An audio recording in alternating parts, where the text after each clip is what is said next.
Hello दोस्तों, welcome back to my channel telling show. आज हम एक मलयालम मूवी के ऑफिशियल ट्रेलर पे रिएक्शन देने वाले हैं।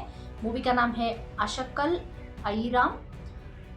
इसमें जयराम है, कालिदास जयराम, आशा शरत, शरफुद्दीन, ईशानी कृष्णा, आनंद मनमदन, अखिल एनआरडी, रमेश पिशारोडी, दिलीप मेनन और बहुत सारे लोग हैं। इस मूवी के डायरेक्टर हैं जी प्रजीत और म्यूजिक दिया है सनल देव ने। तो चलिए बिना किसी देर के शुरू करते अपने रिएक्शन। നാട് മുഴുവൻ നിരങ്ങി ഇങ്ങനെ സിനിമയും കണ്ട് 4 നേരം ഫുഡും കഴിച്ച് ഇങ്ങനെ ജീവിക്കാൻ ഇവനൊന്നും ഒരു ഉളുപ്പില്ലെന്ന് ഞാൻ ആലോചിക്കുന്നത്. സർ ബേസിക്കലി ഞാൻ ഒരു ആക്ടറാണ് സർ. ഈ വിക്രം ചെയ്തതിനേക്കാളും നന്നായി എന്നാണ് എല്ലാരും പറയുന്നത്. ആക്ടിംഗ് ക്ലാസ്സിൽ ഇൻട്രസ്റ്റ് ഉണ്ടോ? ക്ലാസ് എടുക്കാന്ന് സമയമില്ല. അയ്യോ, എടുക്കാനല്ല, അറ്റൻഡ് ചെയ്യാൻ. സിനിമയിലെ ഒരു ഗോഡ് ഫാദർ മസ്റ്റാ. സുമിത് സാർ, ഞാൻ നിന്റെ ഗോഡ് ഫാദർ ആവാം. ഇനി ഒരു കാര്യം ഞാൻ തുറന്നു പറഞ്ഞേക്കാം, ഞാൻ എന്റെ ജോലി വിട്ടു.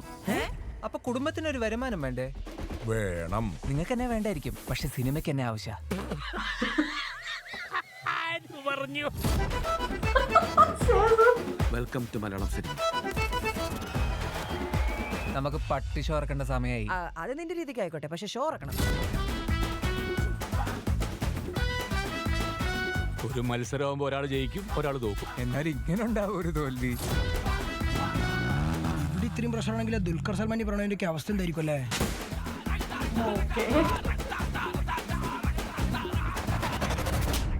ഓരോരുത്തർക്കും ജീവിതത്തിൽ ഒരുപാട് ആഗ്രഹങ്ങളൊക്കെ ഉണ്ടാവും. പക്ഷെ ഒരു പോയിന്റ് എത്തുമ്പോ നമ്മൾ തന്നെ റിയലൈസ് ചെയ്യണം, അത് നമ്മൾ അർഹിക്കുന്നുണ്ടോന്ന്. ഇല്ലാന്നുണ്ടെങ്കിൽ അത് അവിടെ വെച്ച് വിട്ടേക്കണം. പിന്നെ ആഗ്രഹങ്ങൾക്ക് വേണ്ടി ജീവിക്കരുത്, ജീവിക്കാൻ വേണ്ടി ജീവിക്കണം. ജീവിതത്തിൽ എന്തെങ്കിലും പ്രശ്നം വന്നാൽ അവർക്ക് ധൈര്യമായിട്ട് ഓടി അവരുടെ അച്ഛൻ്റെ അടുത്തേക്ക് ചെല്ലാൻ. അച്ഛൻ കൂടെ ഉണ്ടാവുന്നുള്ള വിശ്വാസം അവർക്കുണ്ട്, എനിക്കതില്ല. ജീവിതത്തിൽ തോറ്റു മാത്രം ശീലമുള്ള ഒരാൾക്ക് ജയിക്കാൻ ഒരു അവസരം കിട്ടിയാൽ എങ്ങനെ ഉണ്ടാവും?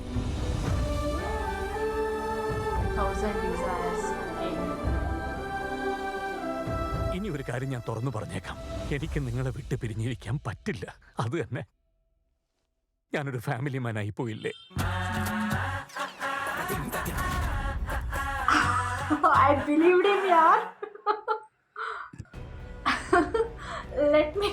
let me start with the last dialogue. Like Jairam जी जिस तरह से बोलते हैं ना कि मैं तुम लोगों से दूर नहीं रहना चाहता हूँ, इसलिए मैं अपने बेटे को बार बार रोकने की कोशिश कर रहा हूँ, एक्टिंग में जाने नहीं दे रहा हूँ बोल के, मुझे लगा सच में शायद बहुत ही अटैच्ड है इमोशनली, फैमिली मैन बोलते हैं. एंड देन सडनली ही gives that side look, like वो इमोशनली इनको मैनिपुलेट कर रहे हैं यार. I believe him till that second. Like मुझे लग रहा था सच में बहुत ही इमोशनली अटैच्ड हैं, वो बेटे से बहुत प्यार करते हैं, दिखा नहीं पा रहे हैं बोल के. But the way he looked, oh my God, वो आई रोल मोमेंट था. एनीवेज, वो बहुत ही सडन फनी मोमेंट लगा मुझे. सीरियसनेस, लाइक सीरियस सोच रही थी, and then suddenly he made me laugh. Okay, second of all, I have to say the hero बहुत handsome है यार. handsome लग रहे थे वो. and वो विक्रम जी का वो अनियन मूवी का जो सीन वो कर रहे थे, शायद अपरिचित भी तेलुगु में, वो रिक्रिएट करते हैं शायद. वो एक्टर बनने की कोशिश कर रहे हैं. सो ही मेक्स दैट वीडियो एक ऑडिशन के लिए, क्लिप यूज़ करने के लिए वो शायद ऐसा कर रहे होंगे, उनके सामने ऑडिशन देने के लिए प्रैक्टिस कर रहे होंगे. सो ही सेज, सब लोग बोलते हैं, उनके फ्रेंड्स जो भी उनके होते हैं ना, उनके साथ घूमने वाले, शायद वो बोल रहे होंगे कि तुमने बहुत अच्छा किया. So he is like very confidently, सबको लगता है मैं विक्रम से भी ज़्यादा अच्छा करता हूँ. लाइक लाइक कॉन्फिडेंस होनी चाहिए यार.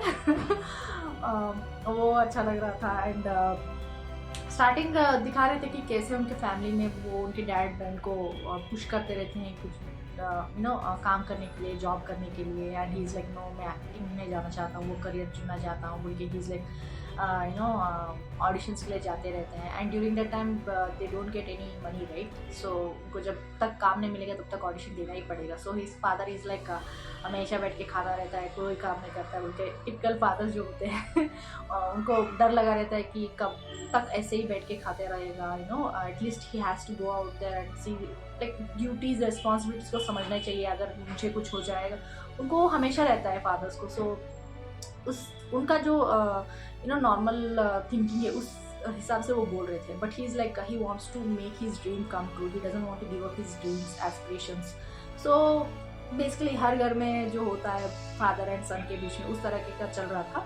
एंड बीच में माँ फंस रही थी बात या फादर का सुनो या बेटे का सुनो. वो कॉमेडी में जा रहा था बट सडनली एक स्लैप के साथ पूरा यू नो वाइब चेंज हो गया है. लाइक शायद कुछ बहुत ज़्यादा प्रॉब्लम हो जाती है कि he said he quit his job for the reasons known for him. So वो क्विट करने के बाद इनकम होना चाहिए घर को चलाने के लिए. So that's a fair valid point. So जिस तरह से वो क्या करेंगे लाइक इनकम के लिए क्या करेंगे. फादर जो कमा रहे थे अब तक उन्होंने जॉब छोड़ दिया है. तो अभी बेटा अभी तक कोई काम नहीं ले पाया है. अभी you know he still auditioning for his film career. तो क्या एक्टिंग करियर के लिए जा रहे हैं तो उनको पुश कर रहे हैं कि जाओ तुम जॉब करो. शायद उनके बेटे को पुश करने के लिए उन्होंने जॉब क्विट किया होगा, पता नहीं. सो प्रॉब्लम्स आ जाती हैं. He doesn't want to give up his dreams and you know family pressure चलता रहता है. सो जिस तरह से रिलेशंस टेस्ट होते रहते हैं. And I really felt that dialogue यार जब वो बोलते हैं ना हर किसी को जब भी प्रॉब्लम होता है तो they run to their father. Like उनके डैड के पास जाते हैं. ऐसा प्रॉब्लम है, कुछ भी हो जाए, इमोशनली कनेक्ट हो जाए या फिर फाइनेंशियली जो भी हो जाए फादर के पास जाके बोल देते हैं. वो कॉन्फिडेंस होता है. बट व्हेन ही सेज मेरे पास वो नहीं है.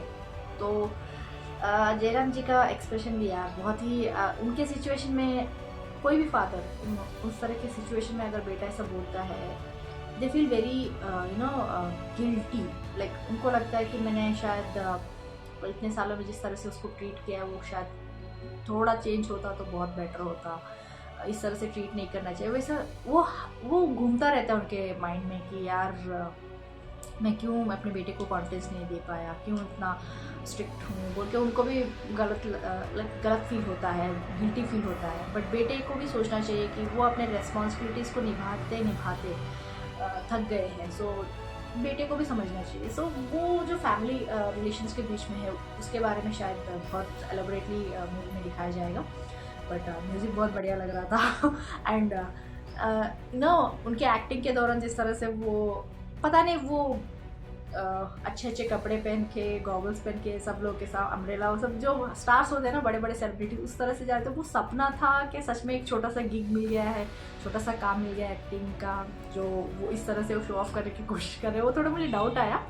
But anyways it was nice यार. लाइक अच्छा लग रहा था. स्टोरी लाइन बहुत ही बढ़िया लग रहा है. इसमें ज़्यादातर आई थिंक रिलेशनशिप्स के बारे में लाइक फादर एंड सन के रिलेशनशिप के बारे में. एक बेटा जो अपने खुद के ड्रीम्स को सर्च करने के लिए जो बाहर जाता रहता है और एक फादर है जो डरता है कि ये शायद अगर उस करियर में जा ना पाए तो क्या होगा, उसकी ज़िंदगी कैसे आगे कटेगी बोल के. सो वो उनके बीच में उन फादर का डर और बेटे का ड्रीम्स ये इन दोनों के बीच में जो स्ट्रगल है वो शायद दिखाया जाएगा. बट बीच में जो एक डायलॉग भी बोलते हैं कि एक टाइम तक अपने ड्रीम्स के लिए चेस करो, अगर वो नहीं हो पाया तो सिर्फ जीने के लिए जीना पड़ेगा बोल के जो डायलॉग था वो भी बहुत ही सही है. Like harsh reality of the society. Anyways story line बहुत ही बढ़िया लगी. आप लोग बताइए आपको क्या लगता है, कमेंट्स में जरूर लिख के भेज दीजिएगा. लाइक शेयर सब्सक्राइब करना मत भूलिएगा. फिर मिलते हैं अगले में, तब तक के लिए बाय.